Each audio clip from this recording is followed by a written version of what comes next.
अब एनसी इतिहास की चीज़ हो गई है। अब एनसी इतिहास की चीज़ हो गई है।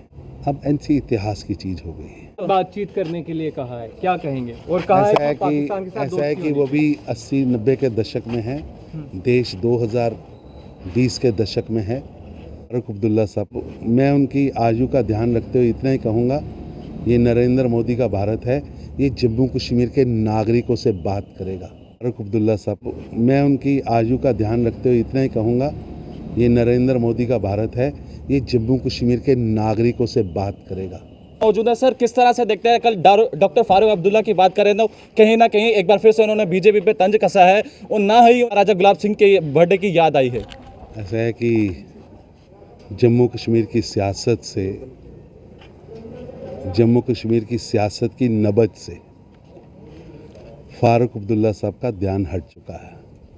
आजकल उनके सपनों में पाकिस्तान व चाइना आता है, इसलिए जम्मू कश्मीर के महाराजा गुलाब सिंह, जिन्होंने देश का नाम, पूरे भारत का नाम रोशन किया, देश के स्वतंत्रता सेनानी, देश के फ्रीडम फाइटर्स, देश के लिए वीर गति प्राप्त करने वाले सैनिक, उन्हें याद नहीं आते।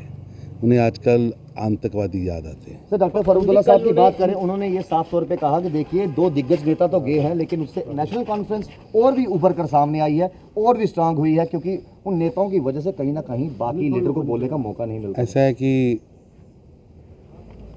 घर में बैठ के वो खुश रहें, कुछ ख्याली पुलाव बनाते हैं तो और खुश रहें, लेकिन दुनिया जानती है, जम्मू कश्मीर का आम नागरिक जानता है कि देवेंद्र राणा का एनसी को छोड़ना या बाकी नेताओं का एनसी को छोड़ना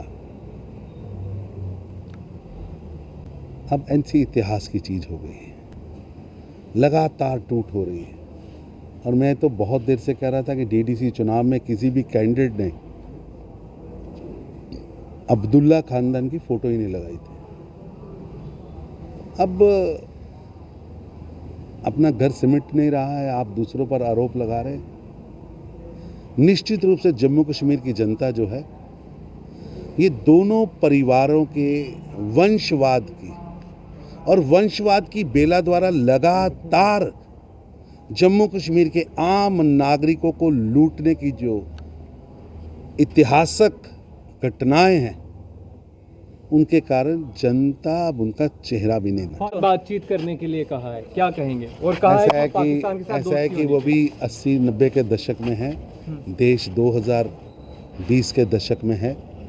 तो अब मैं उनकी आयु का ध्यान रखते हुए इतना ही कहूँगा, ये नरेंद्र मोदी का भारत है, ये जम्मू कश्मीर के नागरिकों से बात करेगा, उनकी वेलफेयर करेगा, यहाँ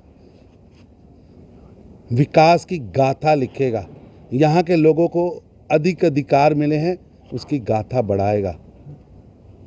हमारी एकता, अखंडता, हमारी शांति किसी की विभूति नहीं है। हमारी यहाँ की एकता व शांति, हमारी मित्रता, हमारे यहाँ का सौहार्द, यहाँ की जनता का स्वभाव है, जिसे कुछ लोगों ने हथियार रखा था। अब उनके परिवारों की जो दशकों पुरानी रोजी रोटी की दुकानें बंद हो चुकी। इस समय आप जम्मू कश्मीर पर भारी तरुण चुग को सुन रहे थे। जिस तरह से आज जम्मू पहुंचते ही उन्होंने नेशनल कॉन्फ्रेंस पर जो है निशाना साधा है, और जब डॉक्टर फारूक अब्दुल्ला को लेकर सवाल पूछा तो उन्होंने ये कहा कि वो अपनी इस समय सुध बुध खोए बैठे हैं, और उसी के चलते आज जम्मू पहुंचते ही नेशनल कॉन्फ्रेंस पर तंज कसते हुए नजर आए हैं बीजेपी के तरुण चुग, जो जम्मू कश्मीर के प्रभारी हैं। हालांकि अब ये देखने वाला समय होगा कि ये बातें कितनी सत्य होती हैं या नहीं होती हैं, ये तो समय ही बताएगा। तब तक के लिए आप बने रहे JK 24/7 के लिए। कैमरा पर्सन दीपक कुमार के साथ जम्मू से, धन्यवाद।